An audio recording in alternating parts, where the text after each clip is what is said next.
Kick অফের পর থেকেই শুরু আক্রমণ, কিন্তু ফিনিশিংয়ের ব্যর্থতায় মিলছিল না গোল। অবশেষে ৩৬তম মিনিটে ম্যাচের ডেডলক খুললেন সাগরিকা। দ্বিতীয়ার্ধে ব্যবধান দ্বিগুণ করলেন মুনকি আক্তার। ম্যাচ জুড়ে আধিপত্য করে স্বাগতিক লাওসকে হারিয়ে এএফসি অনূর্ধ্ব-২০ উইমেন্স এশিয়ান কাপের বাছাই শুরু করল বাংলাদেশ। লাওস জাতীয় স্টেডিয়ামে বুধবার বাছাইয়ের এইচ গ্রুপের ম্যাচে ৩-১ গোলে জিতেছে বাংলাদেশ। জোড়া গোল করেন সাগরিকা। শেষ দিকে লাওসের ব্যবধান কমানো গোলটি করেন আন্নাকেও ওনসি। নিজেদের দ্বিতীয় ম্যাচে শুক্রবার তিমুর লেস্তের মুখোমুখি হবে পিটার জেমস বাটলারের দল। গ্রুপের ফেভারিট দক্ষিণ কোরিয়ার বিপক্ষে ৯-০ গোলে হেরে বাছাই শুরু করে তিমুর লেস্তে। কিক অফ থেকে ওঠা আক্রমণে কর্নার আদায় করে নেয় বাংলাদেশ, কিন্তু সুযোগটি কাজে লাগাতে পারেননি তারা।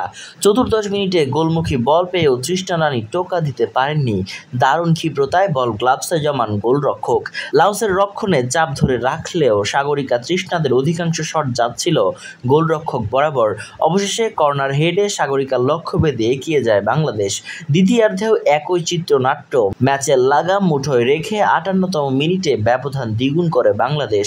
এক ছুটে বক্সে ঢুকে গায়ের সাথে সেটে থাকা এক ডিফেন্ডারকে কাটিয়ে নিচু শটে লক্ষ্যভেদ করেন মুনকি।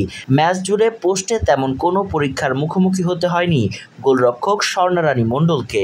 ৭০তম মিনিটে আন্নাকেও ওনসি শট নেওয়ার আগেই ছুটে গিয়ে বল গ্লাভসে জমিয়ে তিনি হতাশ করেন লাওসকে। একটু পরই সাগরিকার হেড ফেরে ক্রসবার কাঁপিয়ে। ৮৭তম মিনিটে ওনসির কাছেই স্বর্ণা পরাস্ত হলে ঘুরে দাঁড়ানোর উপলক্ষ পায় Laos.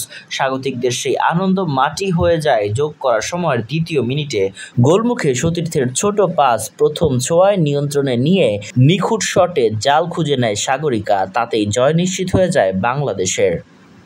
Murtaza Tanvir, news desk, Bengali mail.